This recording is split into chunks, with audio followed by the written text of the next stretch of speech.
Hey everybody, welcome to the lounge. How's it going? I am still working away here at the workshop, trying to make it all come together. But I did want to tell you guys my follow-up thoughts to last week's video where I talked about the coronavirus and how I basically felt that the panic surrounding it was pretty stupid. It was actually one of my most disliked new videos ever, but also one of my most watched. So I just want to kind of tell you guys how I feel about it a week in, now that the World Health Organization declared it a pandemic, and the United States declared a state of emergency, and places like Canada are recommending no large gatherings of over 250 people, and that you limit non-essential flights.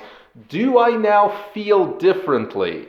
Well, no, I actually feel that the panic is still dumb and getting considerably dumber. And the more I talk to actual health professionals about this entire coronavirus thing, the more I realize that hospital workers, number one, by and large, are not afraid of the corona at all. And above all other aspects of this, they are most upset about the drain on emergency room resources for people who are coming in with basically ordinary cold and flu symptoms and want to be dealt with just in case they have coronavirus. Not to mention the masks shortage, other shortages that they're experiencing. That is the core of the problem as it relates to corona for now. And the problem is that it's being driven by people who really don't need any help. How do we know that the majority of them don't need help? Well, if we go to a state like New York State, where they're at over 500 cases as of Saturday morning, they finally had their very first death. And just remember, these are over 500 reported cases. On a disease that kind of acts like a flu, a lot of people simply don't report, and we already know that most people's symptoms are very mild. Well, in any case, in New York State, we finally had a death out of those 500 people. Who died? An 82-year-old woman with severe emphysema that was already a prior problem for her before she got corona. That's the kind of fatalities we're talking about here. And to further drive this point home, here's an excellent graphic here that a buddy of mine shared the other day, and it shows you the fatality rates and the transmission rates for coronavirus, and it compares it to various other infectious diseases. This is an excellent chart because not only does it show you how relatively not scary corona is, in fact, if you read into this chart more closely, as my wife points out, who does have a medical degree and does have a background in immunology, you immediately notice that something like the seasonal flu with its 0.1% fatality rate, that fatality rate is calculated a bit differently than corona, and it includes even those people who do not necessarily report the flu and show up in a hospital, but more than likely come down with it. Whereas with corona, we are talking strictly tested positive cases that have come into hospitals.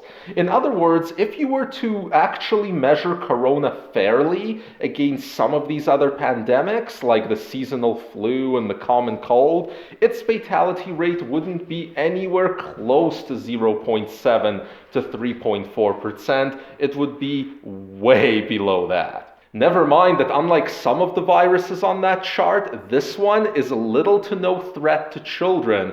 And that's when a virus is really scary, not when it's a threat to 82-year-olds with emphysema, it's when it's a threat to small children. That's what made things like polio and Ebola so particularly scary in their day. However, despite all this seemingly very obvious information, we are experiencing all sorts of closures, the NHL and NBA aren't functioning, and a lot of people might be wondering, why is this? This seems overblown.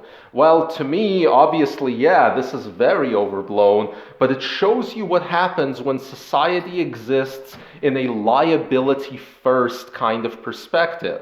So, why is the NHL and other sports leagues shut down? Well, because governments have issued recommendations of no large gatherings. And as soon as you do that, major corporations that throw large gatherings go, well, what are you saying now? Are you saying that if we throw a large gathering and somebody does get sick and somebody does die, that we're going to be held liable just for holding the gathering?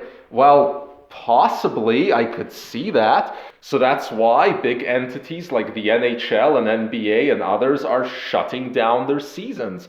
So it's really ludicrous. I'm amazed by the stock market activity that's resulted from this. Hopefully, we hit a frickin' bottom because, again, this is simply not justified in any way. To me, the most concerning aspects of this coronavirus hysteria are actually the policy related and media and government aspects that have come out of this.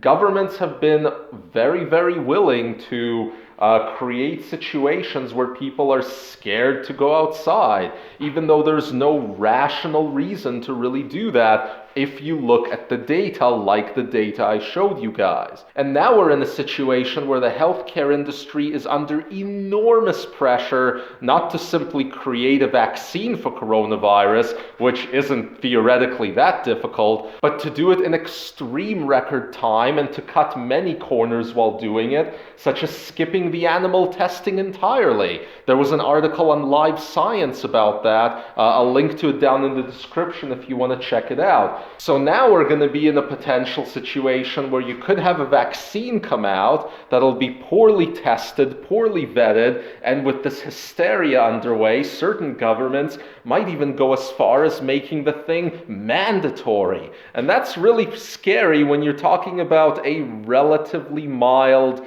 flu-like virus. So yeah, that's what scares me. As usual, I'm far more frightened of the government and corporations and social forces where lots of people are involved in groupthink than I am about most viruses. If you enjoyed this, make sure you're subscribed, hit that like button, and we'll see you guys next time.